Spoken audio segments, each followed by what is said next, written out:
Spinoza y la verdad sobre el profeta Moisés. La voz de Dios no existió, la reveladora verdad histórica. ¿Te has preguntado alguna vez si todo lo que te enseñaron sobre Moisés y la voz de Dios podría estar completamente equivocado? ¿Qué pasaría si te dijera que uno de los filósofos más brillantes de la historia ya había demostrado, hace más de 350 años, que la supuesta comunicación directa entre Dios y los profetas nunca existió como nos han contado? Hola, soy tu narrador y hoy vamos a explorar una de las verdades más impactantes y revolucionarias de la historia del pensamiento humano. Antes de comenzar, déjame preguntarte, ¿desde qué país nos estás viendo en este momento? ¿Y qué hora es donde te encuentras? Escríbelo en los comentarios, porque me encanta saber de dónde vienen nuestros espectadores que buscan la verdad. Si estás viendo esto desde tu celular, te pido un favor gigantesco. Dale like a este video ahora mismo. Ese simple gesto ayuda muchísimo a que este contenido llegue a más personas que necesitan conocer esta información. Y cuando terminemos, compártelo con ese amigo o familiar que siempre se cuestiona las cosas, porque lo que vamos a revelar hoy va a cambiar completamente su perspectiva sobre la religión y la historia. En 1670, en los canales húmedos de Ámsterdam, un joven judío de apenas 38 años publicó un libro que sacudiría los cimientos del mundo occidental para siempre. Su nombre era Baruch Spinoza, y su obra, Tratado Teológico Político, no solo cuestionó todo lo que la humanidad creía saber sobre las escrituras sagradas, sino que propuso algo revolucionario: que la voz de Dios, que supuestamente escuchó Moisés, nunca fue real en el sentido sobrenatural que nos han enseñado. Pero ¿cómo es posible que alguien en el siglo XVII, mucho antes de la ciencia moderna, pudiera llegar a conclusiones tan avanzadas? ¿Qué evidencias tenía Spinoza para hacer estas afirmaciones tan controvertidas? Y más importante aún, ¿por qué estas ideas siguen siendo tan relevantes y perturbadoras hoy en día? Durante los próximos minutos vamos a desentrañar uno de los misterios más fascinantes de la historia del pensamiento humano. Vamos a viajar al Ámsterdam del siglo XVII, vamos a conocer la mente revolucionaria de Spinoza y vamos a descubrir cómo sus ideas sobre Moisés y la naturaleza de la profecía han sido confirmadas por descubrimientos científicos modernos que él no podría haber imaginado. Pero te advierto, lo que estás a punto de escuchar va a desafiar todo lo que creías saber sobre la religión, la historia y la naturaleza misma de la experiencia espiritual humana. ¿Estás preparado para conocer la verdad? El mundo revolucionario de Spinoza. Imagínate por un momento que estás caminando por las calles empedradas de Ámsterdam en el año 1650. Puedes sentir el olor a especias exóticas que llega desde los barcos que arriban al puerto. Puedes escuchar el murmullo de comerciantes hablando en decenas de idiomas diferentes. Ámsterdam no era solo una ciudad, era el epicentro del mundo moderno que estaba naciendo. Pero ¿qué hacía tan especial a esta ciudad que permitió que surgiera un pensador tan revolucionario como Spinoza? La respuesta te va a sorprender, porque tiene que ver con algo que muy pocos historiadores te cuentan. Ámsterdam era, en esa época, la única ciudad del mundo donde se podía pensar libremente sin terminar en la hoguera. Piénsalo bien.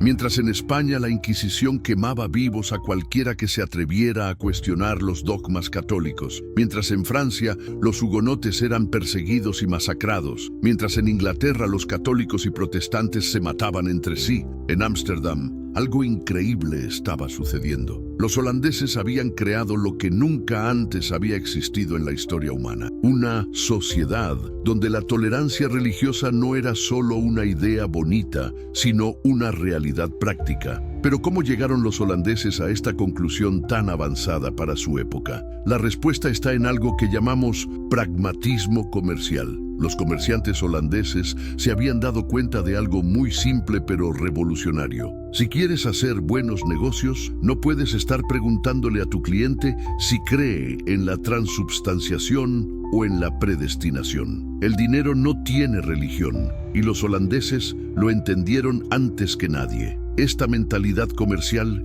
creó algo extraordinario, un ambiente donde judíos, católicos, protestantes, anabaptistas y hasta ateos declarados podían convivir en relativa paz. Y fue precisamente en este caldo de cultivo único donde nació y creció Baruch Spinoza. Pero aquí viene la parte realmente fascinante de la historia. ¿Sabías que Spinoza no era solo judío, sino que pertenecía a una comunidad judía muy particular? Los sefardíes de Ámsterdam no eran judíos ordinarios, eran descendientes de familias que habían vivido en España y Portugal durante siglos, familias que habían sido obligadas a convertirse al cristianismo durante la Inquisición, pero que habían mantenido en secreto sus tradiciones judías durante generaciones. Imagínate la complejidad psicológica de esta situación. Estas familias habían vivido durante décadas, a veces durante más de un siglo,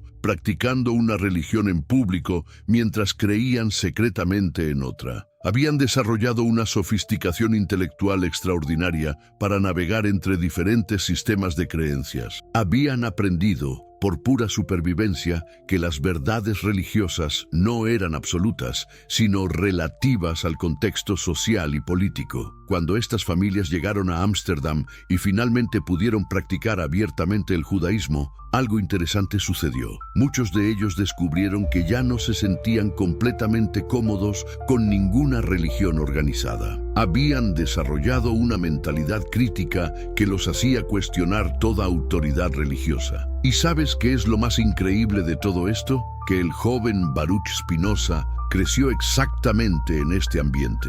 Su familia había llegado de Portugal apenas unas décadas antes de su nacimiento. Su padre, Miguel de Spinoza, era un comerciante exitoso que había logrado prosperar en Ámsterdam precisamente porque entendía cómo navegar entre diferentes culturas y sistemas de creencias.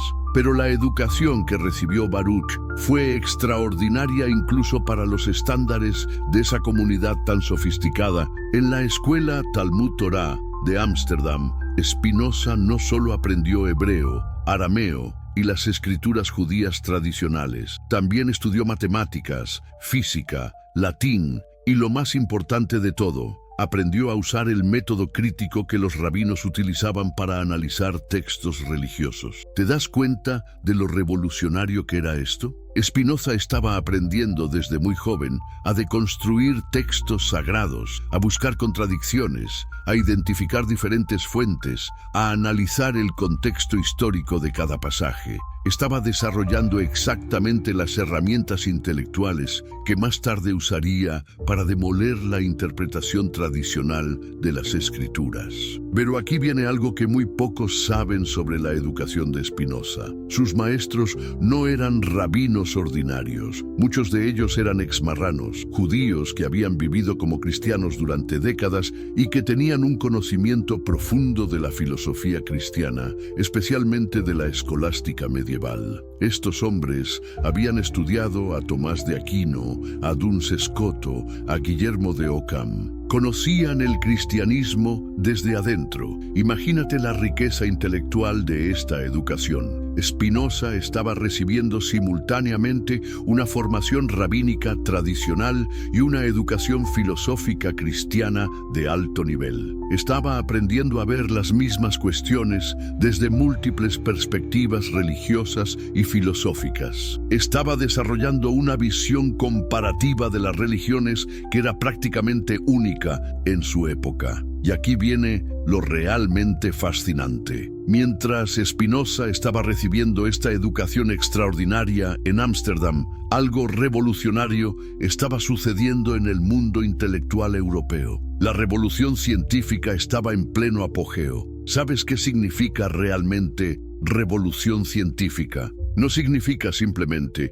que se estaban haciendo nuevos descubrimientos. Significa que estaban haciendo una forma completamente nueva de entender la realidad. Galileo había demostrado que la Tierra giraba alrededor del Sol, contradiciendo directamente las Escrituras. Harvey había descubierto la circulación de la sangre, mostrando que el cuerpo humano funcionaba como una máquina, Descartes había propuesto que todo el universo físico podía explicarse mediante leyes matemáticas. ¿Te das cuenta de las implicaciones de todo esto? Si el universo físico funcionaba según leyes naturales matemáticamente precisas, ¿qué lugar quedaba para los milagros? Si la Tierra no era el centro del universo, ¿qué tan especial era realmente la humanidad? Si el cuerpo humano era básicamente una máquina compleja, ¿qué evidencia había de un alma inmortal? Estas preguntas estaban en el aire cuando Spinoza era un joven estudiante, y él las estaba absorbiendo no solo como ideas abstractas, sino como desafíos directos a todo lo que sus maestros le estaban enseñando sobre las escrituras sagradas. Pero aquí viene la parte de la historia que es realmente crucial para entender lo que sucedió después. A diferencia de otros jóvenes intelectuales de su época, Spinoza no se contentó con hacer pequeños ajustes a las creencias tradicionales para acomodar los nuevos descubrimientos científicos. Él se hizo la pregunta más radical posible. ¿Qué pasaría si aplicáramos el mismo método científico que estamos usando para estudiar las estrellas y los cuerpos humanos al estudio de las escrituras sagradas? Esta pregunta era tan revolucionaria que prácticamente nadie se había atrevido a hacerla antes. Los científicos de la época, incluyendo a Galileo y Newton, eran profundamente religiosos y mantenían cuidadosamente separadas sus investigaciones científicas de sus creencias religiosas. Pero Spinoza fue más allá. Él se preguntó, ¿por qué deberíamos tener dos métodos diferentes para buscar la verdad? Y fue esta pregunta la que lo llevó a hacer algo que cambiaría la historia del pensamiento occidental para siempre. Decidió aplicar el método histórico crítico al estudio de la Biblia con la misma rigurosidad con la que Galileo había estudiado los cielos. Pero, ¿qué significa exactamente método histórico crítico? Significa analizar los textos bíblicos no como revelaciones divinas incuestionables, sino como documentos históricos producidos por seres humanos en contextos específicos. Significa preguntarse, ¿quién escribió realmente estos textos? ¿Cuándo fueron escritos? ¿Con qué propósito? ¿Qué fuentes utilizaron los autores? ¿Cómo evolucionaron los textos a lo largo del tiempo? Estas preguntas pueden parecerte obvias hoy en día, pero en el siglo XVII eran absolutamente revolucionarias. La idea misma de que la Biblia pudiera haber sido escrita por seres humanos falibles, con propósitos políticos y sociales específicos, era considerada no solo herética, sino literalmente impensable para la mayoría de las personas. Pero Spinoza no solo se hizo estas preguntas, tenía las herramientas para responderla. Su dominio del hebreo le permitía leer los textos originales sin depender de traducciones. Su educación rabínica le había enseñado a identificar diferentes estilos literarios y a detectar inconsistencias textuales. Su conocimiento de la historia antigua le permitía situar los textos en su contexto histórico apropiado. Y cuando comenzó a aplicar estas herramientas al Pentateuco, los 5 libros tradicionalmente atribuidos a Moisés, lo que descubrió fue absolutamente devastador para la interpretación tradicional. Primero, encontró anacronismos evidentes. El texto se refería a lugares y eventos que no existían en la época de Moisés. Segundo, encontró inconsistencias estilísticas que sugerían múltiples autores. Tercero, encontró contradicciones teológicas que indicaban diferentes perspectivas religiosas. Y cuarto, y más importante de todo, encontró evidencia clara de que gran parte del texto había sido compilado siglos después de la supuesta época de Moisés. ¿Te das cuenta de lo que esto significaba? Si Moisés no había escrito los textos que se le atribuían, si estos textos habían sido compilados por múltiples autores a lo largo de siglos, entonces toda la base de la autoridad bíblica tradicional se tambaleaba. Pero Spinoza fue aún más lejos. No se contentó con demostrar que los textos bíblicos eran documentos históricos complejos. También se preguntó, ¿qué podemos decir sobre las experiencias que estos textos describen? ¿Realmente escuchó Moisés la voz de Dios en el monte Sinaí, realmente recibió los 10 mandamientos directamente de las manos divinas? Para responder a estas preguntas, Spinoza desarrolló lo que podríamos llamar una psicología de la experiencia religiosa, que estaba siglos adelantada a su tiempo. Él argumentó que todas las experiencias que los profetas interpretaban como comunicación divina podían explicarse como fenómenos psicológicos naturales. Pero ¿cómo llegó a esta conclusión tan radical? La respuesta está en su filosofía general sobre la naturaleza de la realidad. Spinoza había desarrollado un sistema filosófico completamente naturalista. Para él, no existía nada sobrenatural. Todo lo que existía era parte de la naturaleza y todo lo que sucedía tenía causas naturales explicables. Esta perspectiva lo llevó a una conclusión inevitable. Si las experiencias proféticas eran reales, y él no dudaba de que los profetas habían tenido experiencias extraordinarias, entonces tenían que tener causas naturales. No podían ser comunicaciones sobrenaturales de un Dios trascendente, porque para Spinoza, Dios no era trascendente. Dios era la naturaleza misma. ¿Te das cuenta de lo revolucionario que era este pensamiento? Spinoza estaba proponiendo que podíamos mantener el respeto por las experiencias espirituales y los textos sagrados sin tener que creer en explicaciones sobrenaturales. Podíamos entender a los profetas como seres humanos extraordinarios que habían tenido experiencias psicológicas profundas, sin tener que creer que habían recibido mensajes directos de un Dios personal. Esta perspectiva tenía implicaciones enormes para la comprensión de Moisés. Si Moisés había sido un profeta auténtico, había sido un ser humano con capacidades psicológicas y morales extraordinarias, no un receptor pasivo de revelaciones divinas. Sus leyes habían sido productos de su sabiduría humana, no dictados celestiales. Su autoridad se basaba en su grandeza moral e intelectual, no en una conexión sobrenatural con lo divino. Pero aquí viene algo fascinante. Lejos de disminuir la importancia de Moisés, esta perspectiva en cierto sentido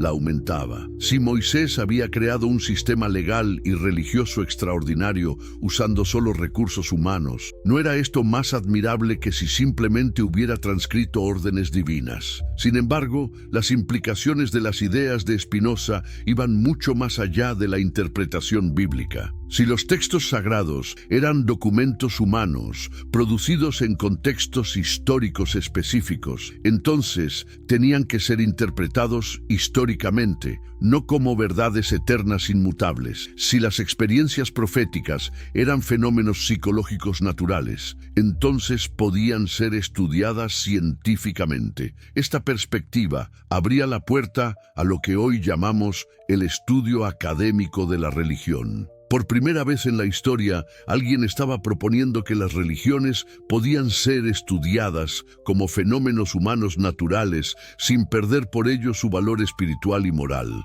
Pero las ideas de Spinoza también tenían implicaciones políticas enormes. Si las escrituras no eran revelaciones divinas incuestionables, entonces no podían usarse como base absoluta para la autoridad política. Los reyes no podían reclamar poder divino basándose en textos bíblicos. Las iglesias no podían reclamar autoridad absoluta sobre las conciencias humanas. ¿Te das cuenta de por qué estas ideas eran tan peligrosas para las autoridades de la época? Spinoza no estaba simplemente proponiendo una interpretación académica alternativa de los textos sagrados. Estaba minando los fundamentos mismos del orden político y religioso de su tiempo. Y aquí viene la parte más dramática de la historia. En 1656, cuando Spinoza tenía apenas 23 años, la comunidad judía de Ámsterdam tomó una decisión sin precedentes. Lo excomulgaron con el herem más severo que jamás se había pronunciado en esa comunidad. ¿Pero qué había hecho exactamente el joven Spinoza para merecer una condena tan extraordinaria? Oficialmente, nunca se especificaron completamente las razones, pero basándose en los documentos que sobreviven y en las ideas que Spinoza desarrollaría después, podemos reconstruir lo que probablemente sucedió. Spinoza había comenzado a compartir sus ideas críticas sobre las escrituras con otros jóvenes intelectuales de la comunidad. Había cuestionado la autoría mosaica del Pentateuco. Había sugerido que muchas de las historias bíblicas eran alegóricas en lugar de literalmente verdaderas. Había argumentado que los milagros descritos en la Biblia tenían explicaciones naturales. Pero más que eso, había desafiado la autoridad misma de las Escrituras como fundamento incuestionable para la creencia y la práctica religiosa. Había sugerido que la razón humana era un criterio superior a la revelación tradicional para determinar la verdad. Para los líderes de la comunidad judía sefardí, estas ideas no eran simplemente heréticas, eran existencialmente amenazantes. Esta comunidad había sufrido persecución durante siglos. Habían logrado establecerse en Ámsterdam precisamente porque habían demostrado ser ciudadanos respetables y confiables. Lo último que necesitaban era un joven radical que pusiera en duda la religión misma y que pudiera atraer la atención negativa de las autoridades cristianas. La excomunión de Spinoza fue severa más allá de lo imaginable. No solo fue expulsado de la sinagoga, se prohibió a todos los judíos de Ámsterdam hablar con él, hacer negocios con él o incluso acercarse a él físicamente. Sus propios familiares tuvieron que elegir entre mantener su lugar en la comunidad o mantener contacto con él. ¿Puedes imaginar la soledad que debe haber sentido este joven de 23 años? Había perdido no solo su comunidad religiosa, sino también su familia, sus amigos, su identidad social. Había sido convertido en un paria por el simple crimen de hacer preguntas. Pero aquí viene algo extraordinario. En lugar de quebrantarse bajo esta presión, Spinoza se dedicó con aún mayor intensidad al desarrollo de sus ideas. La excomunión, en cierto sentido, lo liberó. Ya no tenía que preocuparse por ofender a las autoridades religiosas. Ya no tenía que moderar sus conclusiones para mantener la paz social. Durante los siguientes 14 años, trabajó en silencio, desarrollando no solo sus ideas sobre la interpretación bíblica, sino un sistema filosófico completo que revolucionaría el pensamiento occidental. Y en 1670 finalmente publicó el Tratado Teológico Político, el libro que contenía sus ideas más revolucionarias sobre Moisés y la naturaleza de la profecía. Pero ¿qué pasó cuando este libro salió al mundo? La reacción fue explosiva. Católicos y protestantes, que raramente estaban de acuerdo en algo, se unieron para condenar las ideas de Spinoza. El libro fue prohibido en múltiples países. Spinoza fue atacado como ateo, materialista y destructor de la religión. Sin embargo, al mismo tiempo, las ideas del libro comenzaron a circular entre los intelectuales más avanzados de Europa. Voltaire las estudió, Diderot las desarrolló. Los enciclopedistas franceses las adoptaron. Gradualmente, las ideas que habían parecido tan radicales y peligrosas en 1670 se convirtieron en el fundamento del pensamiento ilustrado. Pero aquí viene algo que debes entender sobre la verdadera importancia histórica de Spinoza. Sus ideas sobre Moisés y la profecía no eran simplemente especulaciones filosóficas abstractas. Estaban basadas en un análisis textual riguroso que anticipó muchos de los descubrimientos de la crítica bíblica moderna. Cuando los académicos del siglo XIX comenzaron a aplicar métodos histórico-críticos más sofisticados al estudio de la Biblia, confirmaron muchas de las intuiciones de Spinoza. La hipótesis documentaria, que identifica múltiples fuentes en el Pentateuco, validó esencialmente lo que Spinoza había argumentado 200 años antes. Los descubrimientos arqueológicos modernos han confirmado que muchas de las historias bíblicas fueron compiladas mucho después de los eventos que supuestamente describen. ¿Te das cuenta de lo extraordinario que es esto? Un filósofo del siglo XVII,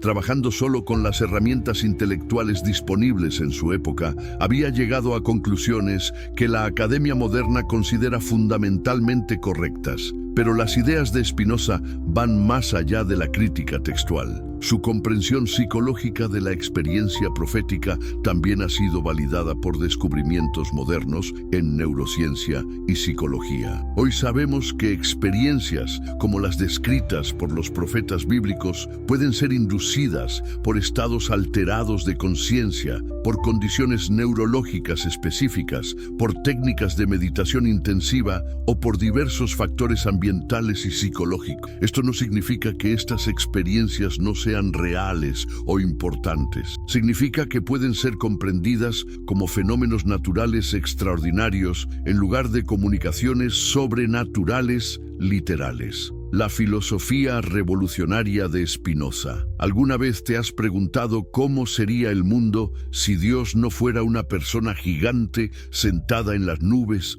sino la naturaleza misma? Si los milagros fueran simplemente eventos naturales que no comprendemos completamente, si toda la realidad fuera una sola sustancia infinita que se manifiesta tanto en la materia como en el pensamiento. Estas preguntas pueden parecerte extrañas o incluso perturbadoras, pero son exactamente las preguntas que Spinoza se hizo después de su excomunión. Y las respuestas que encontró no solo revolucionaron su comprensión de Moisés y los profetas, sino que crearon un sistema filosófico tan radical que sus contemporáneos lo consideraron el más peligroso de todos los ateos. Pero aquí viene algo fascinante. Spinoza nunca se consideró ateo. De hecho, él creía estar describiendo a Dios de manera más coherente y respetuosa que cualquier teólogo tradicional. ¿Cómo es posible esto? La respuesta está en lo que él llamó Deus sive natura,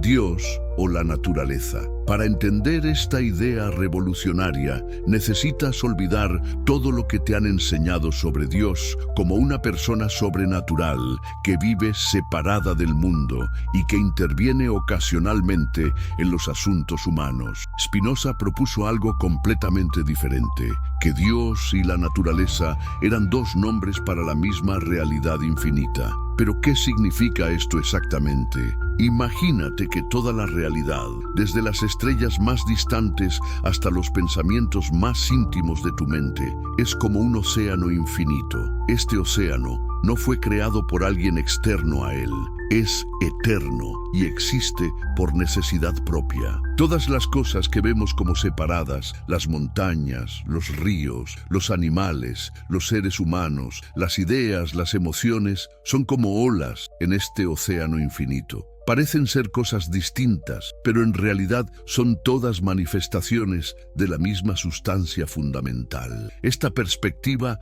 tenía implicaciones absolutamente revolucionarias para la comprensión de la experiencia religiosa. Si Dios no era una persona separada del mundo, entonces no podía literalmente hablar con los profetas como una persona habla con otra. Las experiencias que los profetas interpretaban como conversaciones con Dios tenían que ser algo completamente diferente. ¿Pero qué podían ser estas experiencias? Spinoza desarrolló una teoría psicológica extraordinariamente sofisticada para explicar los fenómenos proféticos. Él argumentó que los profetas eran individuos con capacidades imaginativas excepcionales que podían percibir verdades morales y sociales importantes de una manera extraordinariamente vívida. Piénsalo de esta manera. ¿Has tenido alguna vez una experiencia en la que una verdad importante se te reveló de manera súbita e intensa? Un momento de claridad profunda sobre una situación compleja,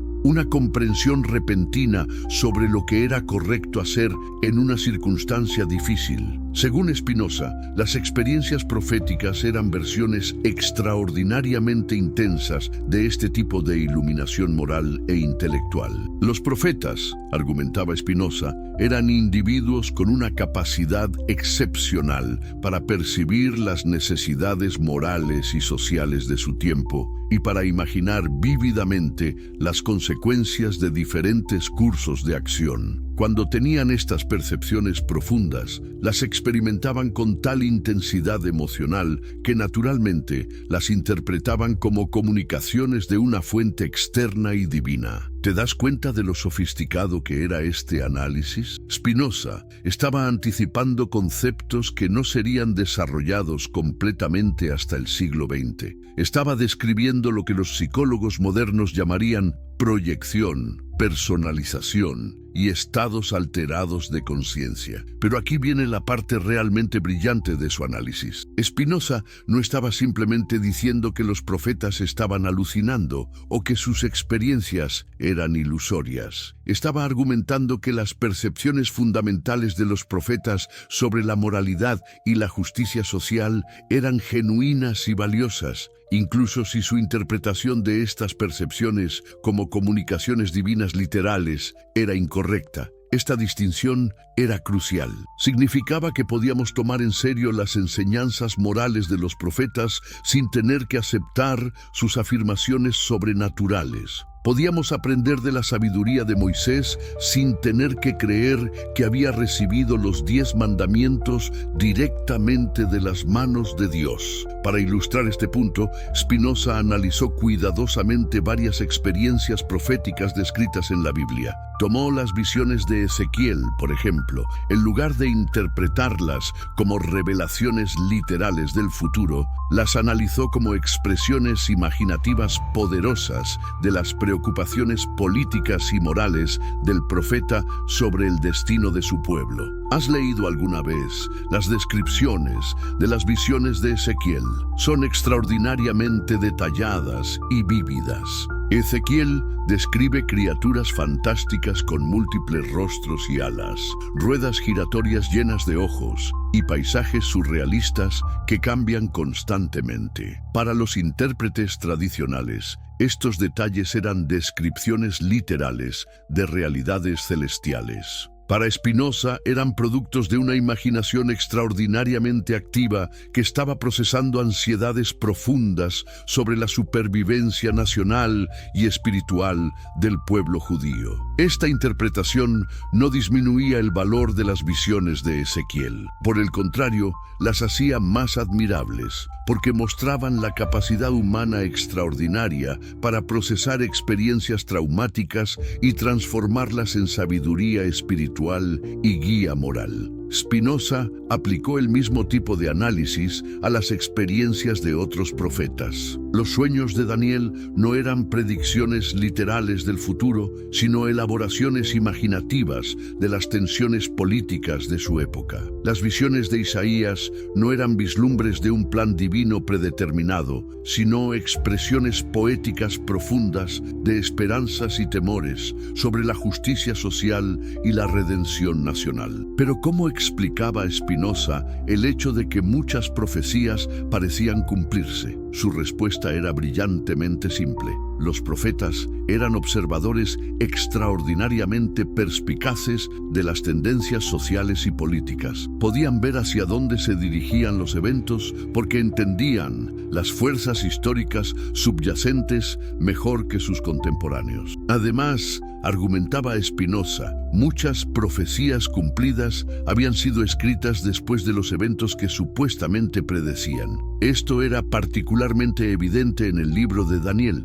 que supuestamente había sido escrito durante el exilio babilónico, pero que claramente describía eventos de la época helenística que ocurrieron siglos después. Esta perspectiva histórico-crítica era revolucionaria, porque aplicaba al estudio de las escrituras el mismo tipo de análisis racional que se estaba aplicando a otros documentos históricos. En lugar de asumir que los textos bíblicos eran únicos y estaban exentos del análisis histórico normal, Spinoza los trataba como productos de contextos históricos específicos que podían ser estudiados y comprendidos usando métodos racionales. Spinoza y la naturaleza de la profecía mosaica. Análisis histórico profundo. ¿Te has preguntado alguna vez qué pasaría si todo lo que creías saber sobre las figuras más importantes de la historia religiosa fuera completamente diferente? En 1670, un joven filósofo de Ámsterdam estaba a punto de cambiar para siempre nuestra comprensión sobre uno de los personajes más influyentes de la humanidad, Moisés. Baruch Spinoza no solo cuestionó la naturaleza divina de las Escrituras, sino que propuso algo aún más revolucionario, que las experiencias proféticas, incluyendo las de Moisés, podían explicarse completamente a través de procesos naturales y psicológicos. Pero antes de continuar, déjame preguntarte, ¿desde qué país nos estás viendo ahora mismo? ¿Y qué hora es en tu ciudad? Me encanta saber que tenemos una audiencia global conectándose desde diferentes rincones del mundo. Si estás viendo esto desde tu celular, te pido un pequeño favor que me ayuda muchísimo. Toca el botón de me gusta ahora mismo. Esto ayuda a que más personas puedan descubrir este contenido y conocer estas ideas fascinantes que han permanecido ocultas por siglos. Moisés. El caso especial bajo la lupa histórica. Pero ¿quién era realmente Moisés? Esta pregunta, que parece simple, esconde una de las investigaciones históricas más complejas y controvertidas de todos los tiempos. Para Spinoza, Moisés representaba el caso perfecto para demostrar su teoría sobre la naturaleza humana de la profecía, precisamente porque la tradición le había otorgado un estatus único entre todos los profetas. En la tradición judía, Moisés no era simplemente otro profeta más, era Moshe Rabenu, nuestro maestro Moisés, el más grande de todos los profetas. La Torá misma declara que nunca más se levantó en Israel un profeta como Moisés, a quien Yahvé conociera cara a cara. ¿Pero qué significa realmente esta afirmación? Spinoza se propuso desentrañar este misterio aplicando su método racional de análisis. La singularidad atribuida a Moisés se basaba en varios pilares fundamentales. Primero, la alegada comunicación directa con la divinidad, descrita como conversaciones cara a cara, sin intermediarios angélicos o visiones simbólicas. Segundo, su papel como legislador supremo, recibiendo directamente de Dios no solo principios morales generales, sino códigos legales específicos y detallados. Tercero, su capacidad única para realizar señales y prodigios de una magnitud sin precedentes en la historia bíblica. Pero Spinoza comenzó a notar inconsistencias fascinantes en estas narrativas. Si Moisés realmente conversaba con Dios cara a cara, como lo haría un amigo con otro amigo, ¿por qué necesitaba constantemente pedirle a Dios que le mostrara su gloria? ¿Por qué la Biblia relata que Moisés no podía ver el rostro de Dios directamente, sino solo su espalda? Estas contradicciones aparentes en el texto mismo sugerían que había algo más profundo que investigar. La experiencia del monte Sinaí, el evento fundacional de la revelación mosaica, presenta características particularmente intrigantes cuando se examina con detenimiento histórico. Los textos describen una montaña envuelta en fuego, humo denso, terremotos, sonido de trompetas cada vez más fuerte y la voz de Dios hablando desde la tormenta. ¿Te parece familiar esta descripción? Para cualquier observador moderno, estos elementos recuerdan poderosamente a una erupción volcánica o una tormenta eléctrica severa. Spinoza propuso que Moisés, como líder excepcional que era, había experimentado lo que hoy podríamos llamar un encuentro con lo sublime natural. Las fuerzas naturales impresionantes y aterradoras de la montaña, combinadas con su estado psicológico de intensa concentración espiritual después de 40 días de ayuno, habrían creado las condiciones perfectas para una experiencia trascendente profunda. Pero ¿cómo explicar entonces las leyes específicas y detalladas que supuestamente recibió? Aquí Spinoza demuestra su genio analítico. En lugar de ver a Moisés como un receptor pasivo de comandos divinos, lo presenta como un brillante legislador y organizador social que comprendió intuitivamente las necesidades de su pueblo. Las leyes mosaicas, lejos de ser arbitrarias imposiciones divinas, respondían a problemas sociales, económicos y políticos muy específicos que enfrentaba una comunidad nómada en transición hacia una sociedad más organizada. Consideremos, por ejemplo, las leyes sobre la pureza ritual. En una época sin conocimiento de la teoría microbiana, estas regulaciones funcionaban como medidas de salud pública primitivas, pero efectivas. Las prohibiciones alimentarias tenían bases prácticas relacionadas con la preservación de alimentos en climas cálidos y la prevención de enfermedades transmitidas por ciertos animales. Las leyes sobre el sábado no solo establecían un principio religioso, sino que garantizaban descanso regular para trabajadores y animales, una innovación social notable para su época. La genialidad de Moisés, según Spinoza, no residía en su capacidad para recibir revelaciones sobrenaturales, sino en su habilidad para integrar sabiduría práctica, intuición psicológica profunda sobre la naturaleza humana y sensibilidad hacia las necesidades comunitarias en un sistema coherente y convincente. Para legitimizar estas innovaciones ante un pueblo acostumbrado a la autoridad tradicional, las presentó como mandatos divinos directos. Esta estrategia no era engañosa en el sentido malicioso, sino pedagógicamente necesaria. ¿Cómo podría un líder, por sabio que fuera, convencer a toda una nación de adoptar nuevas formas de vida, nuevos códigos morales y nuevas estructuras sociales, basándose únicamente en su autoridad personal? La atribución divina no era un fraude, sino una forma de comunicación que el pueblo podía comprender y aceptar.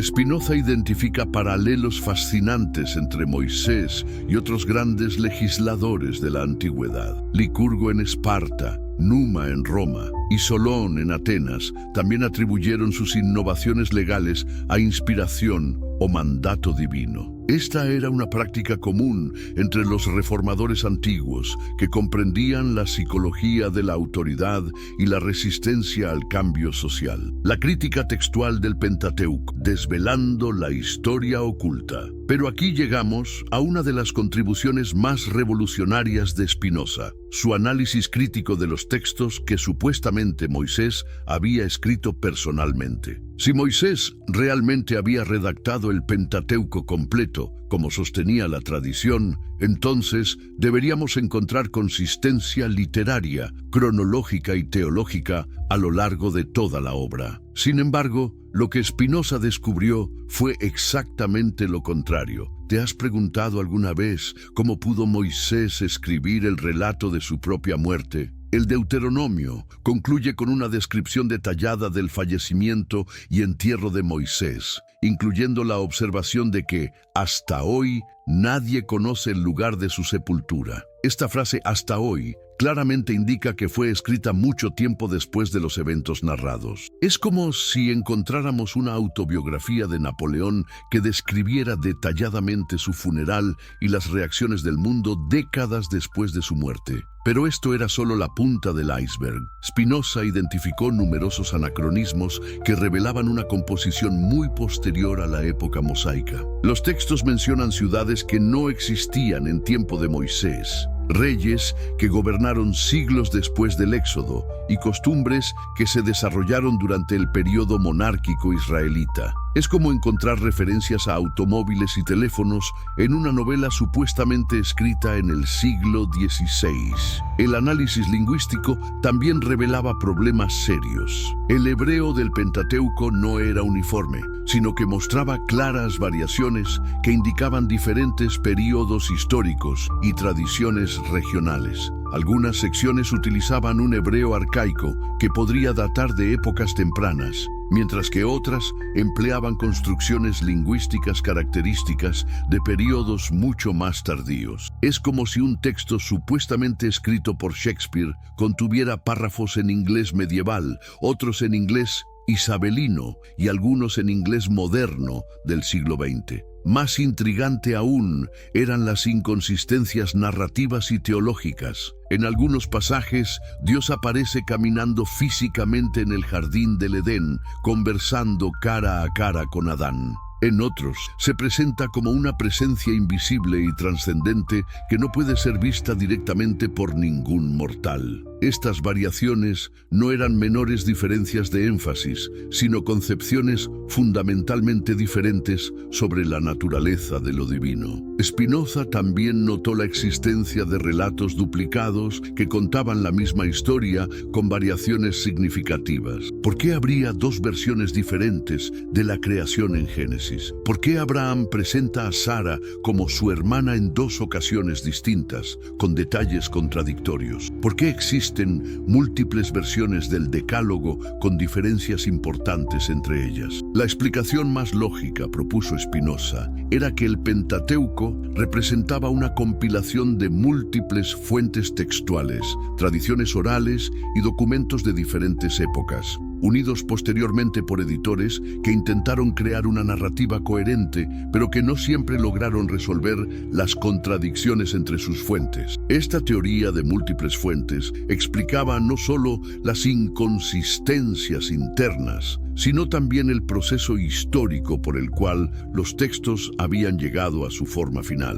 Durante el exilio babilónico y el periodo postexílico, los líderes religiosos judíos emprendieron un proyecto masivo de recopilación, preservación y canonización de sus tradiciones ancestrales. Figuras como Esdras no estaban simplemente copiando textos antiguos, sino activamente editando, organizando y a veces reescribiendo materiales para crear una narrativa nacional coherente. Este proceso de compilación tardía también explicaba por qué ciertos temas y preocupaciones que eran centrales en el período postexílico aparecían prominentemente en textos supuestamente muy anteriores. Las leyes sobre pureza ritual, las genealogías detalladas, la preocupación por la identidad étnica frente a otros pueblos y el énfasis en la centralización del culto reflejaban las necesidades específicas de una comunidad que había perdido su templo, su tierra y su independencia política. Spinoza sugirió que comprender este proceso histórico real no disminuía el valor de los textos, sino que lo enriquecía enormemente. En lugar de ser documentos dictados sobrenaturalmente a un solo individuo, el Pentateuco representaba la sabiduría acumulada de generaciones, las reflexiones profundas de múltiples tradiciones y el esfuerzo heroico de un pueblo por preservar y transmitir su herencia cultural más preciada. Esta perspectiva histórica también ayudaba a explicar por qué diferentes tradiciones religiosas interpretaban los mismos textos de maneras tan variadas. Si los textos mismos contenían múltiples voces y perspectivas, entonces las diferentes interpretaciones no eran necesariamente malentendidos, sino reconocimientos legítimos de la complejidad inherente en los materiales fuente. ¿Te das cuenta de las implicaciones revolucionarias de esta aproximación? Spinoza no estaba simplemente cuestionando detalles menores de interpretación religiosa, sino proponiendo una comprensión completamente nueva sobre cómo se formaron las escrituras sagradas y qué tipo de autoridad podían reclamar legítimamente. La naturaleza psicológica de la revelación. La ciencia detrás de lo sagrado. Ahora llegamos quizás al aspecto más fascinante y controvertido del análisis de Spinoza, su explicación de las experiencias proféticas como fenómenos completamente naturales que podían entenderse a través de lo que hoy llamaríamos psicología y neurociencia. En una época donde tales disciplinas no existían formalmente, Spinoza demostró una intuición extraordinaria sobre el funcionamiento de la mente humana. ¿Cómo explicaba entonces las experiencias visionarias de Moisés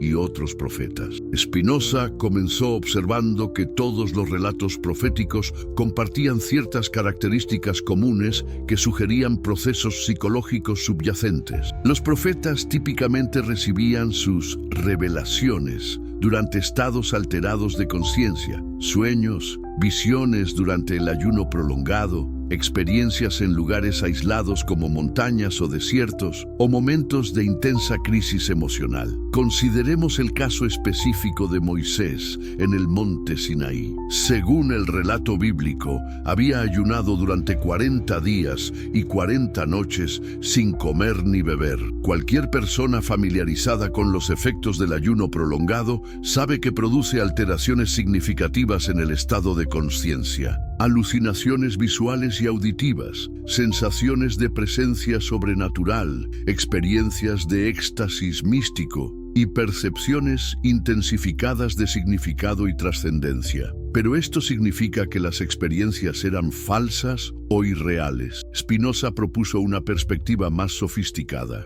Las experiencias eran completamente reales desde el punto de vista de quien las vivía y podían tener efectos profundos y transformadores tanto en el individuo como en su comunidad. Sin embargo, su origen no era sobrenatural, sino natural, surgiendo de las capacidades extraordinarias de la mente humana en condiciones especiales. La tradición judía antigua conocía bien estos estados alterados de conciencia. Los profetas utilizaban diversas técnicas para inducir visiones: música repetitiva, danza extática, ayuno, aislamiento sensorial y contemplación prolongada. Grupos como los hijos de los profetas, mencionados en los textos bíblicos, parecían ser comunidades especializadas en cultivar e interpretar este tipo de experiencias. Spinoza también notó que las visiones proféticas siempre reflejaban el contexto cultural específico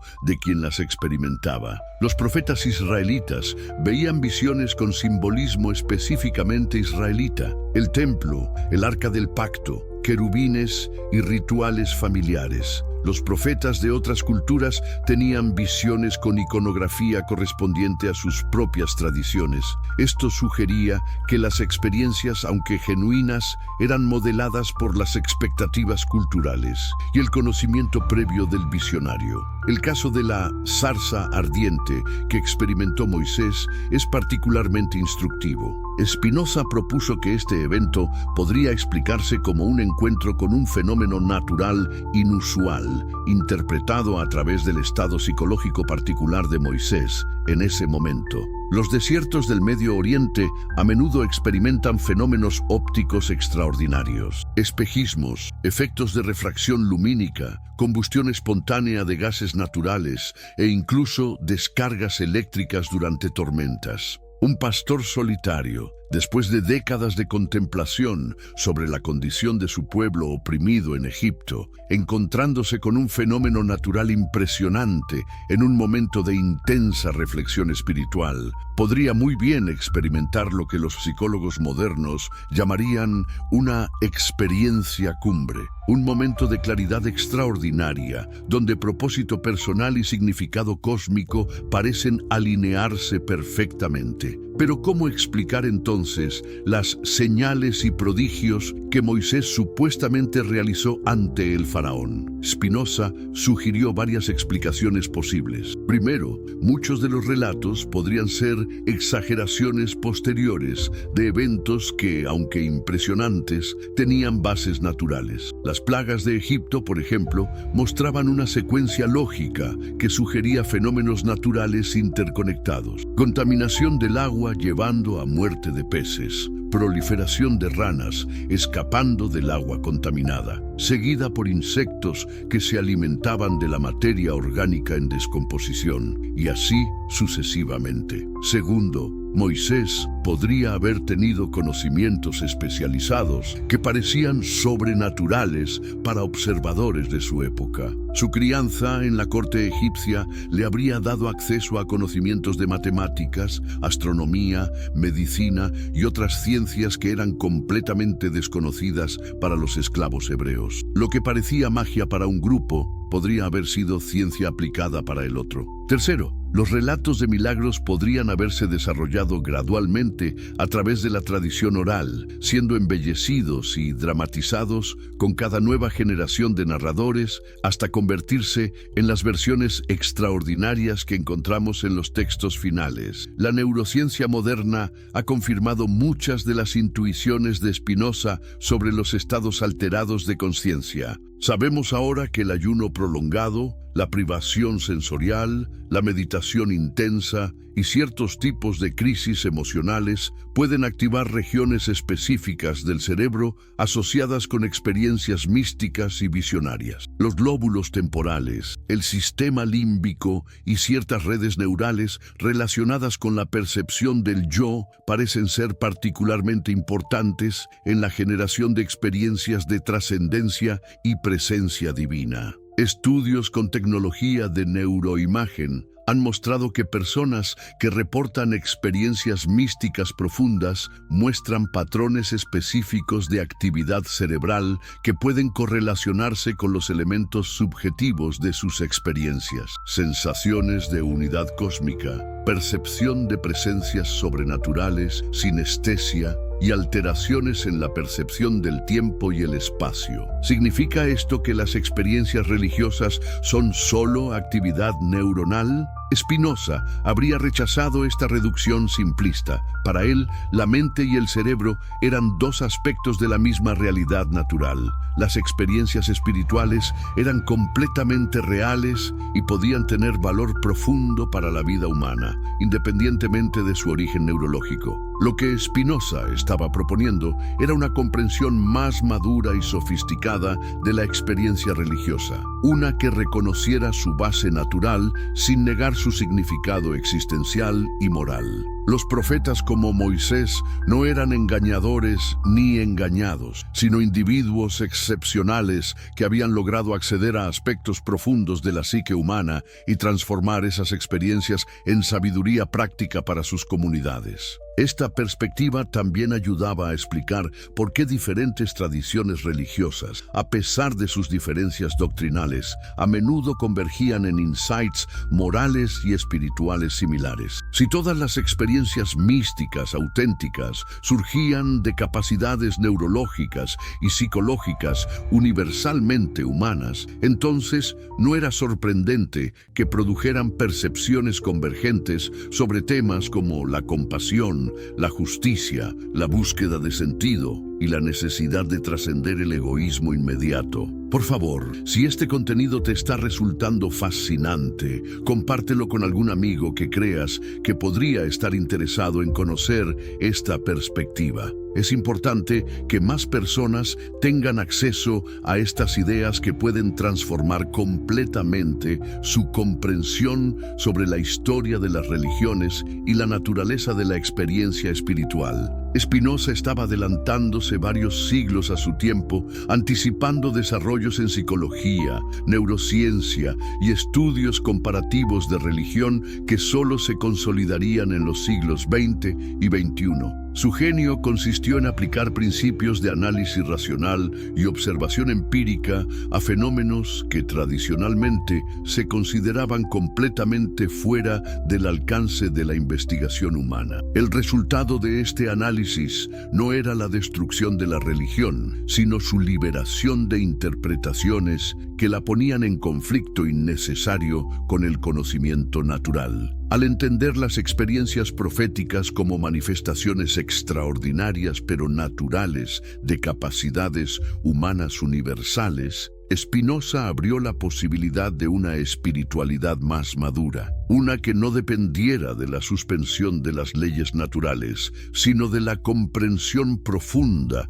de nuestro lugar dentro del orden natural. Esta perspectiva también tenía implicaciones profundas para la autoridad religiosa y la interpretación de textos sagrados. Si los profetas eran seres humanos extraordinarios, pero humanos al fin, entonces sus enseñanzas debían evaluarse por su sabiduría intrínseca y su capacidad para promover el florecimiento humano, no por su supuesto origen sobrenatural. Spinoza nos invitaba a ver a Moisés no como un receptor pasivo de comandos divinos, sino como un genio moral y político cuyas innovaciones continuaban siendo relevantes precisamente porque surgían de una comprensión profunda de la naturaleza humana y las necesidades sociales. Esta era una forma de honrar a los grandes líderes espirituales de la humanidad, que era tanto más reverente como más honesta que las interpretaciones tradicionales. ¿Cómo cambiaría tu comprensión de la espiritualidad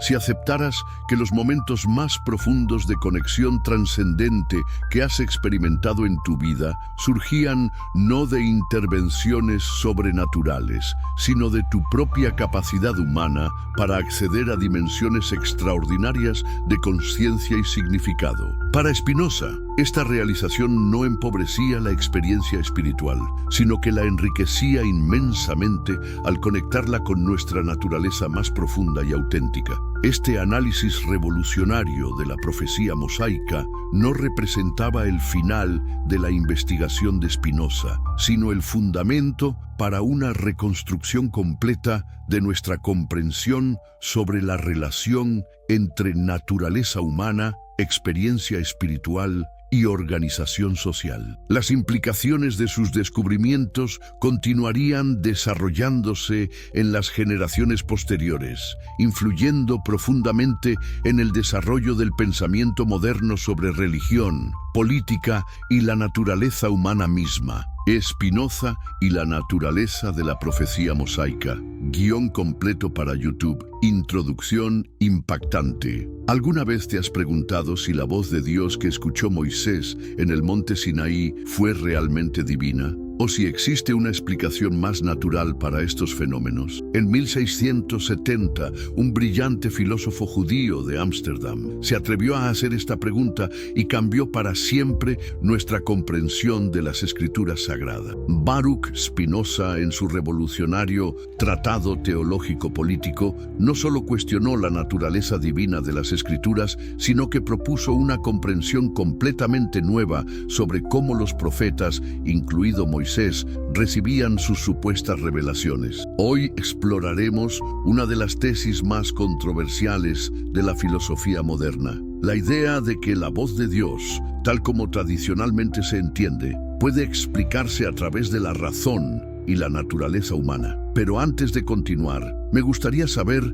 desde qué país nos estás viendo y a qué hora del día estás disfrutando este contenido. Escríbenos en los comentarios tu ubicación y la hora local. Nos encanta saber que tenemos una audiencia tan diversa alrededor del mundo. Y si estás viendo esto desde tu celular, por favor ayúdanos dando like al video. Esto nos ayuda muchísimo a llegar a más personas que pueden beneficiarse de este conocimiento. El contexto histórico de Spinoza. Para entender la revolución intelectual que Spinoza desencadenó, debemos transportarnos a la Ámsterdam del siglo XVII. ¿Puedes imaginar vivir en una época donde cuestionar las Escrituras podría costarte no solo tu posición social, sino potencialmente tu vida? La República Holandesa del siglo XVII era un lugar extraordinario. Mientras el resto de Europa se desangraba en guerras religiosas, los Países Bajos se habían convertido en un refugio de tolerancia relativa. Aquí, en este ambiente de libertad intelectual sin precedentes, floreció una comunidad judía sefardita que había escapado de las persecuciones de España y Portugal. Pero esta aparente tolerancia tenía sus límites. La comunidad judía de Ámsterdam, aunque próspera, vivía bajo constante escrutinio. Tenían que demostrar continuamente su lealtad tanto a las autoridades cristianas como a su propia ortodoxia religiosa. Cualquier desviación de la doctrina tradicional era vista como una amenaza no solo a la fe, sino a la supervivencia misma de la comunidad. En este contexto, Baruch Spinoza recibió una educación excepcional. Dominaba el hebraico, el latín, el español y el holandés. Había sido educado en la tradición rabínica más rigurosa, conociendo íntimamente los textos sagrados y la interpretación tradicional, pero al mismo tiempo estaba expuesto a las corrientes intelectuales más avanzadas de su época. ¿Qué sucede cuando una mente brillante, formada en la tradición más ortodoxa, se encuentra con las ideas revolucionarias de Descartes, Hobbes y otros filósofos modernos? El resultado fue una síntesis explosiva que sacudiría los cimientos de la interpretación bíblica. La revolución científica estaba transformando la comprensión del mundo natural. Galileo había demostrado que la Tierra no era el centro del universo. Newton estaba formulando las leyes de la física que mostraban un cosmos regido por principios matemáticos precisos. En este nuevo mundo científico, ¿dónde quedaba lugar para los milagros y las intervenciones divinas directas? Spinoza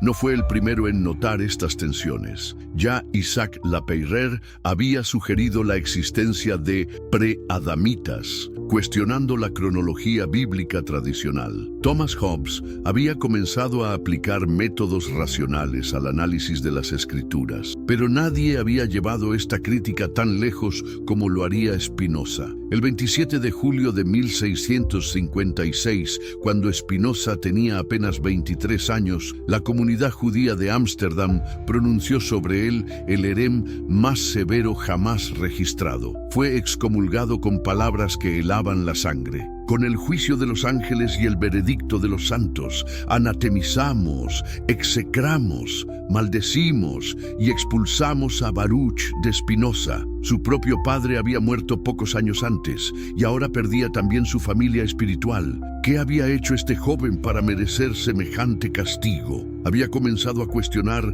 la autoría mosaica del Pentateuco. Había sugerido que los ángeles podrían no existir. Había insinuado que el alma humana podría ser mortal. En resumen, había comenzado a aplicar la razón a territorios que la tradición consideraba sagrados e intocables. Pero lejos de silenciarlo, la excomunión liberó a Spinoza. Ya no tenía que preocuparse por mantener las apariencias ortodoxas. Podía dedicarse completamente a desarrollar su filosofía revolucionaria. Y fue precisamente esta libertad la que le permitió producir una de las críticas más profundas y sistemáticas de la religión tradicional jamás escritas. La filosofía de Spinoza sobre la naturaleza. La clave para entender la revolucionaria interpretación de Spinoza sobre Moisés y los profetas reside en su concepción radical de la naturaleza y lo divino. Para Spinoza, estas no eran dos realidades separadas, sino aspectos de una misma sustancia infinita. Deus sive natura, Dios o naturaleza. Con estas tres palabras latinas, Spinoza derribó siglos de pensamiento teológico tradicional. Pero ¿qué significaba realmente esta identificación aparentemente simple? Para la tradición judeocristiana, Dios era un ser personal, trascendente, que había creado el mundo desde la nada y que podía intervenir en él a voluntad. Dios tenía pensamientos, emociones, planes, podía cambiar de opinión, enojarse, perdonar. Era, en esencia, un ser humano magnificado hasta el infinito. Spinoza consideraba esta concepción no solo falsa, sino peligrosa. ¿Por qué peligrosa? Porque creaba una imagen de lo divino basada en nuestras propias limitaciones y proyecciones psicológicas. Cuando imaginamos a Dios como un rey celeste, simplemente estamos proyectando nuestras estructuras políticas terrestres hacia el cosmos. Para Spinoza, Dios no era una persona, sino el principio mismo de la realidad. Dios era la sustancia única de la cual todo lo que existe es una modificación o modo. Tú, yo, las montañas, las estrellas, nuestros pensamientos, nuestras emociones, todo es Dios expresándose de infinitas maneras. Esta visión tenía implicaciones revolucionarias para la comprensión de los milagros. Si Dios es idéntico a la naturaleza, entonces Dios no puede violar las leyes naturales, porque esas leyes son la expresión misma de la naturaleza divina. Un milagro, entendido como una violación de las leyes naturales, sería literalmente imposible. Sería como decir que Dios puede contradecirse a sí mismo. Pero entonces, ¿cómo explicar todos los prodigios narrados en las Escrituras? Las plagas de Egipto, la separación del Mar Rojo, el maná en el desierto, la zarza ardiente que no se consumía. Spinoza tenía una respuesta audaz. Estos eventos, si realmente ocurrieron, deben tener explicaciones naturales que simplemente no comprendemos aún. Pero había algo aún más radical en la filosofía de Spinoza. No solo negaba los milagros, sino que negaba la posibilidad misma de la comunicación divina directa. Si Dios es la totalidad de la naturaleza, entonces Dios no puede hablar a individuos específicos más de lo que la naturaleza entera puede mantener una conversación con una sola persona. Esto no significaba que Spinoza fuera ateo en el sentido moderno. Él creía profundamente en Dios, pero su Dios era infinitamente más grandioso que el Dios antropomórfico de la tradición. Su Dios era la realidad misma, la fuente y sustancia de todo lo que existe. Pero entonces, ¿qué hacer con toda la rica tradición de experiencias místicas y proféticas? Eran simplemente ilusiones, engaños deliberados. Spinoza tenía una respuesta más sofisticada. Para entender las experiencias proféticas, necesitamos comprender la teoría spinoziana de la imaginación y los afectos. Los seres humanos, explicaba Spinoza, están constantemente siendo afectados por fuerzas externas que generan en nosotros diversos estados emocionales. Cuando estos afectos son intensos, pueden producir imágenes mentales extraordinariamente vívidas. La imaginación para Spinoza no era meramente la capacidad de crear imágenes mentales, era una forma de conocimiento, aunque la más básica y menos confiable. A través de la imaginación, interpretamos nuestras experiencias emocionales y sensoriales, pero siempre de manera parcial y frecuentemente errónea. Cuando una persona experimenta emociones intensas, ya sea por crisis personales, ayunos prolongados, aislamiento o estados alterados de conciencia, su imaginación puede producir visiones y experiencias tan vívidas que parecen completamente reales. Es más, estas experiencias pueden contener insights genuinos sobre la moralidad y la condición humana, incluso si su interpretación sobrenatural es incorrecta. Aquí vemos la brillantez de la aproximación de Spinoza. No descartaba las experiencias proféticas como simples engaños, sino que las reinterpretaba como fenómenos naturales que podían tener genuino valor moral y psicológico. La superstición, argumentaba Spinoza, surge del miedo y la ignorancia. Cuando no podemos explicar eventos naturales, tendemos a atribuirlos a fuerzas sobrenaturales. Cuando nos sentimos indefensos ante las fuerzas de la naturaleza, inventamos dioses que pueden protegernos si los apaciguamos adecuadamente. Pero el conocimiento libera. Cuando comprendemos las verdaderas causas de los fenómenos naturales, dejamos de necesitar explicaciones sobrenaturales. Cuando entendemos las verdaderas fuentes de nuestro bienestar y felicidad, dejamos de depender de rituales mágicos e intercesiones divinas. Esta perspectiva planteaba preguntas fundamentales sobre la naturaleza de la religión misma. Si las experiencias proféticas pueden explicarse naturalmente, ¿qué queda del contenido específicamente religioso de las Escrituras? ¿Tienen las tradiciones religiosas algún valor una vez que se elimina su contenido sobrenatural? Spinoza creía que sí. Las Escrituras, argumentaba, contenían enseñanzas morales de gran valor, independientemente de si sus autores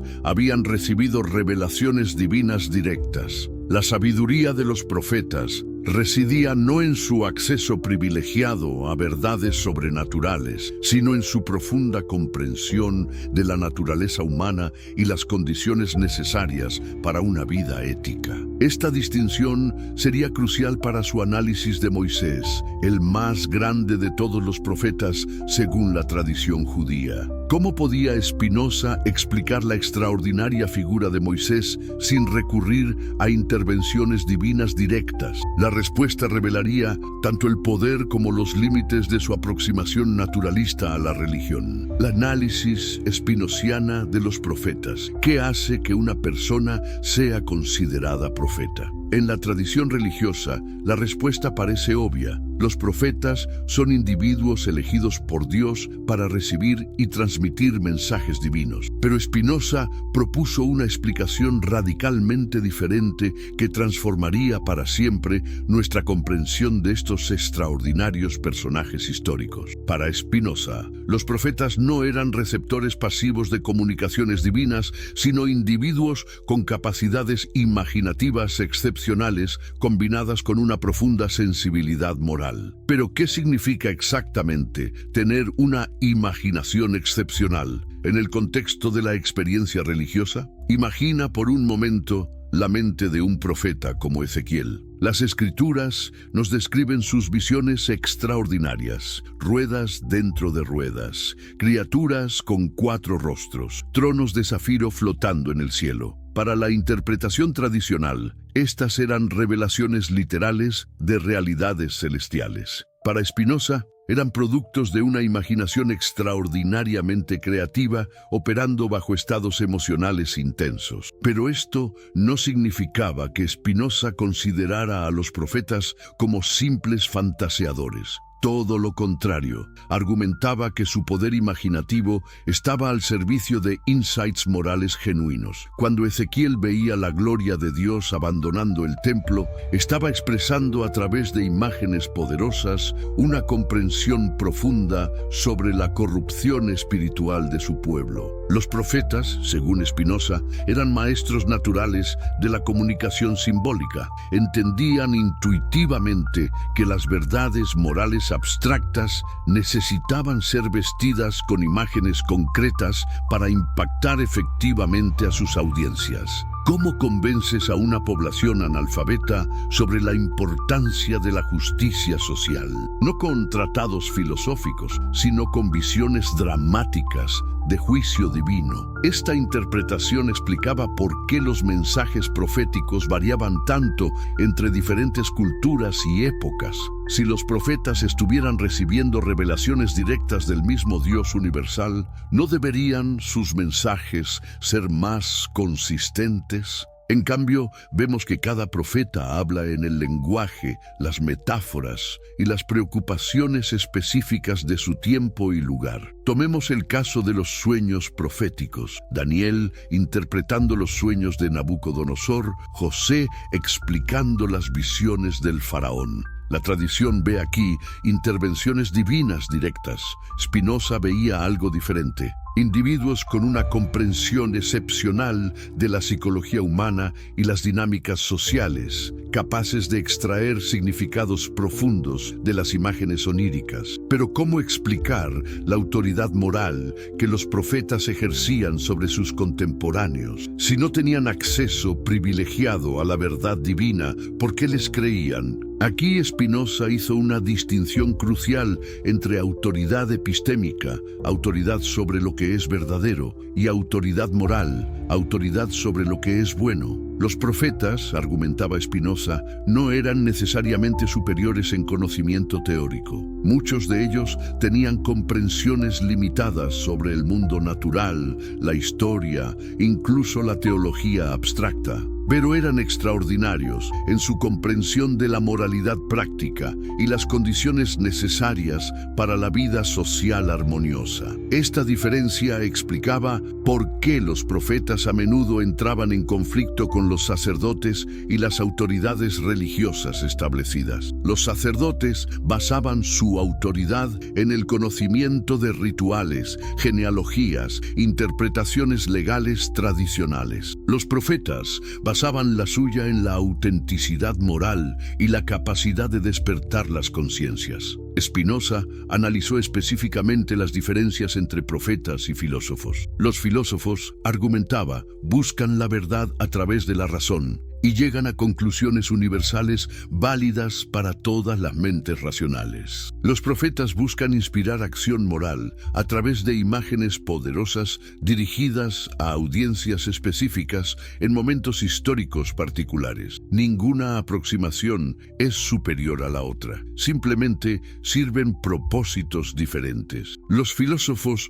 nos ayudan a entender la estructura de la realidad. Los profetas nos ayudan a vivir éticamente dentro de esa realidad. Los filósofos hablan a la razón. Los profetas hablan al corazón y la voluntad. Esta distinción tenía implicaciones profundas para la interpretación de las Escrituras. Si los textos proféticos no eran tratados filosóficos disfrazados, entonces era un error buscar en ellos verdades teóricas sobre la naturaleza de Dios o la estructura del cosmos. Su valor residía en su capacidad de inspirar transformación moral. Pero quedaba la pregunta más desafiante: ¿cómo explicar específicamente el caso de Moisés? La tradición judía lo consideraba único entre todos los profetas. Se decía que había hablado con Dios cara a cara, que había recibido la Torá directamente de las manos divinas, que había realizado milagros sin precedentes. Si todos los demás profetas podían explicarse como individuos con imaginaciones excepcionales y sensibilidades morales profundas, ¿podía el mismo análisis aplicarse a Moisés? ¿O representaba él una categoría completamente diferente que requería explicaciones sobrenaturales? La respuesta de Spinoza a esta pregunta revelaría tanto la audacia como la sofisticación de su método. Porque si podía explicar a Moisés sin recurrir a intervenciones divinas directas, habría demostrado que incluso las experiencias religiosas más extraordinarias registradas en la historia humana podían entenderse en términos puramente naturales. Y si compartimos este conocimiento con más personas, podríamos transformar fundamentalmente cómo la humanidad entiende la relación entre lo natural y lo divino. Por eso te pido que si este contenido te está pareciendo valioso, lo compartas con algún amigo o familiar que pueda beneficiarse de estas ideas. El conocimiento solo tiene poder cuando se comparte. Moisés, el caso especial. Llegamos ahora al corazón de la revolución intelectual de Spinoza, su análisis de Moisés, la figura más venerada de la tradición judeocristiana. ¿Cómo podía explicar naturalmente a quien supuestamente había conversado con Dios cara a cara? Había recibido los 10 mandamientos directamente de las manos divinas y había guiado a todo un pueblo a través del desierto con señales y prodigios. Para entender la audacia de lo que Spinoza estaba intentando, debemos apreciar primero la posición única que Moisés ocupaba en la tradición religiosa. No era simplemente un profeta más entre muchos, era Moshe Rabbenu, nuestro maestro Moisés, el legislador supremo, el intermediario definitivo entre lo humano y lo divino. La tradición afirmaba que mientras otros profetas recibían sus revelaciones a través de sueños y visiones, Moisés había experimentado algo cualitativamente diferente. El texto bíblico dice que Dios le habló boca a boca, no en enigmas o figuras, sino directamente. Era como si Moisés hubiera tenido acceso a un canal de comunicación divina vedado a todos los demás mortales. Pero ¿qué evidencia real existía para estas afirmaciones extraordinarias? Spinoza, aplicando su método crítico, comenzó a examinar los textos con la misma rigurosidad que aplicaría a cualquier documento histórico. Y lo que encontró lo sorprendió. Primero, había problemas cronológicos evidentes. El Pentateuco, supuestamente escrito por Moisés, contenía referencias a eventos que ocurrieron siglos después de su muerte. Mencionaba reyes que no existían en tiempos de Moisés. Describía lugares con nombres que solo se usaron en períodos posteriores. Empleaba un hebreo que mostraba evolución lingüística a lo largo de siglos. Más intrigante aún, el texto describía la propia muerte de Moisés en tercera persona, detallando cómo fue enterrado en un valle en la tierra de Moab. Pero nadie conoce su sepultura hasta el día de hoy.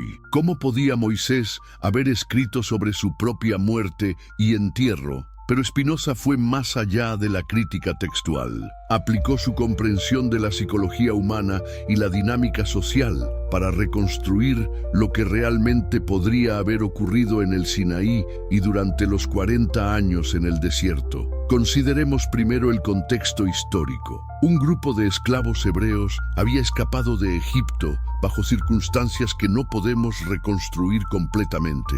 Se encontraban en el desierto sin estructura social clara, sin leyes codificadas, sin identidad nacional cohesiva. Era una situación de caos potencial que requería liderazgo extraordinario. Moisés, según el análisis de Spinoza, era precisamente el tipo de líder que tal situación demandaba. No era un simple receptor pasivo de mandatos divinos, sino un genio político y organizacional que comprendió intuitivamente lo que se necesitaba para transformar una multitud desorganizada en un pueblo cohesivo. Pero ¿cómo logró Moisés establecer su autoridad sobre una población que naturalmente resistiría la imposición de nuevas leyes y restricciones? Aquí Spinoza identificó la brillantez política de atribuir las leyes a autoridad divina directa. Era mucho más efectivo decir: Dios ordena que no maten, que yo, Moisés,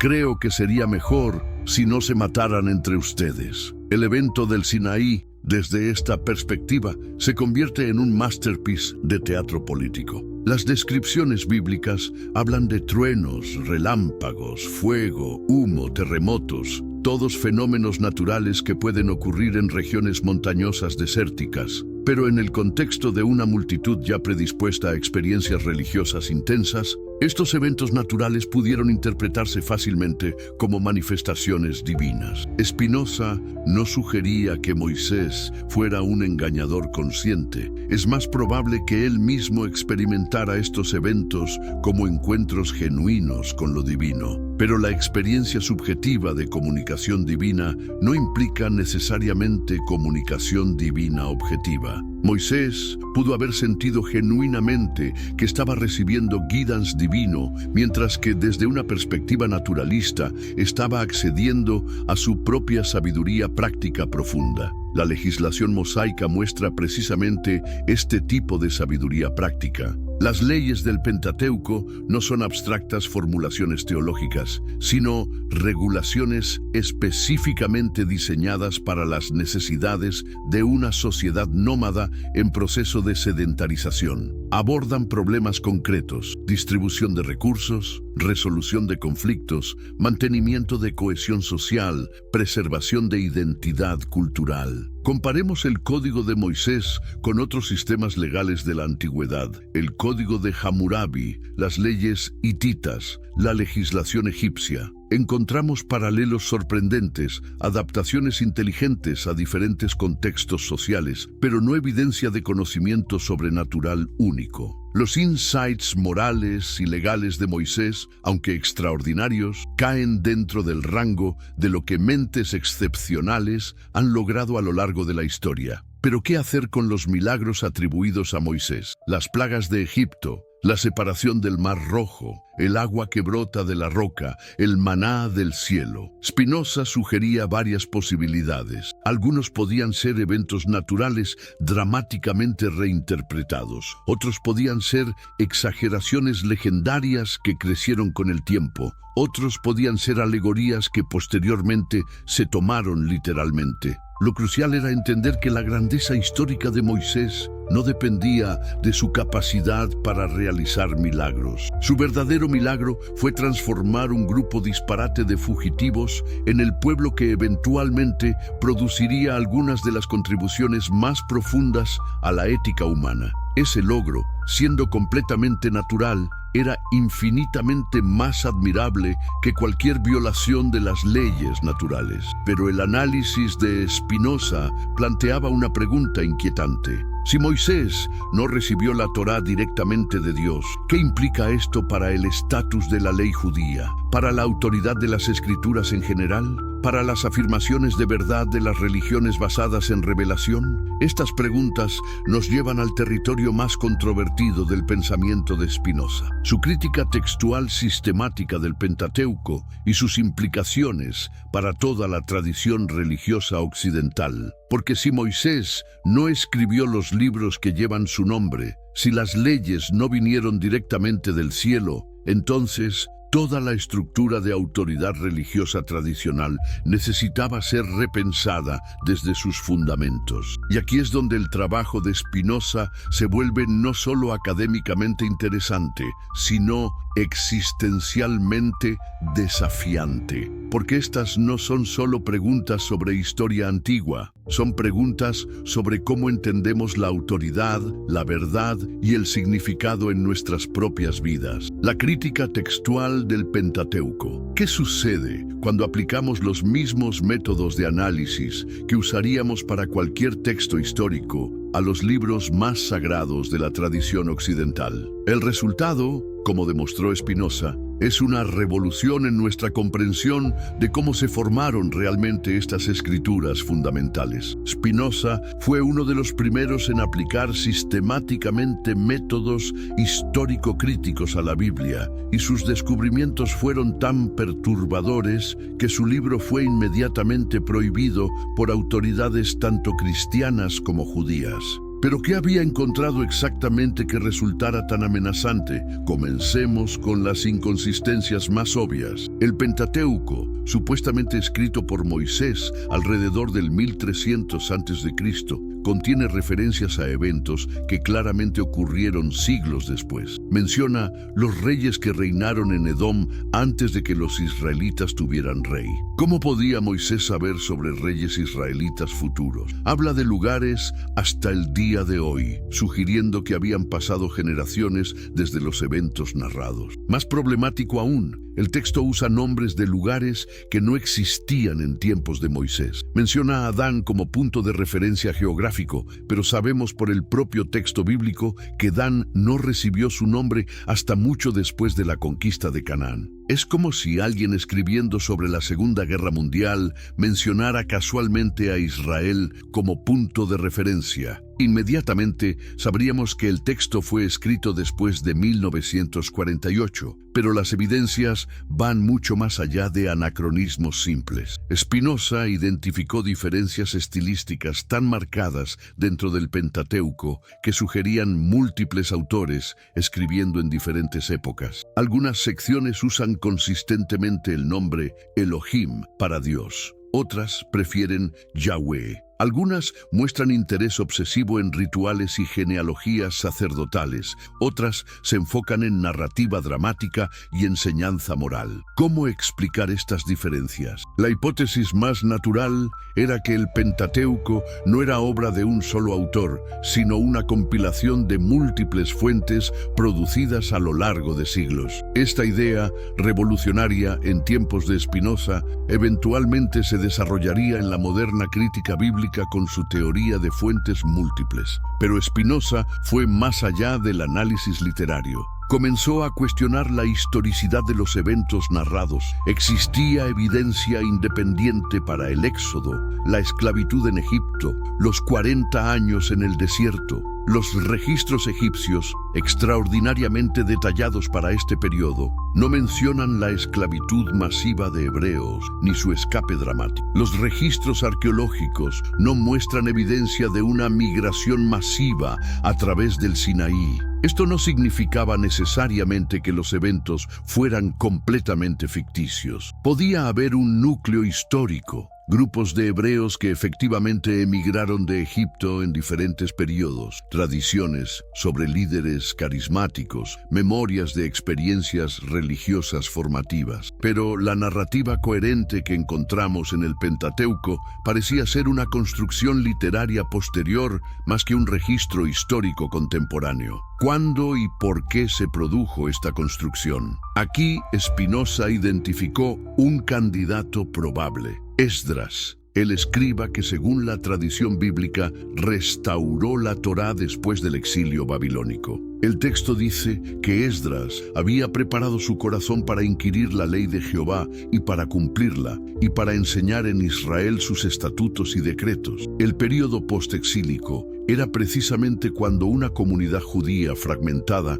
necesitaría una narrativa unificadora sobre sus orígenes. Los textos que se habían desarrollado independientemente durante siglos, leyes ceremoniales, códigos legales, narrativas heroicas, poesía religiosa, necesitaban ser integrados en una historia coherente que explicara la identidad judía y legitimara las instituciones religiosas reconstituidas. Desde esta perspectiva, el Pentateuco se convierte en una obra maestra de ingeniería social y teológica. No es menos admirable por ser una construcción humana. De hecho, es más admirable. Representa el esfuerzo colectivo de generaciones de pensadores, legisladores, poetas y teólogos trabajando para crear un sistema comprensivo de significado y orden social. Pero estas conclusiones tenían implicaciones devastadoras para las afirmaciones tradicionales de autoridad religiosa. Si Moisés no escribió la Torá, ¿en qué se basaba la afirmación de que las leyes venían directamente de Dios? Si los textos eran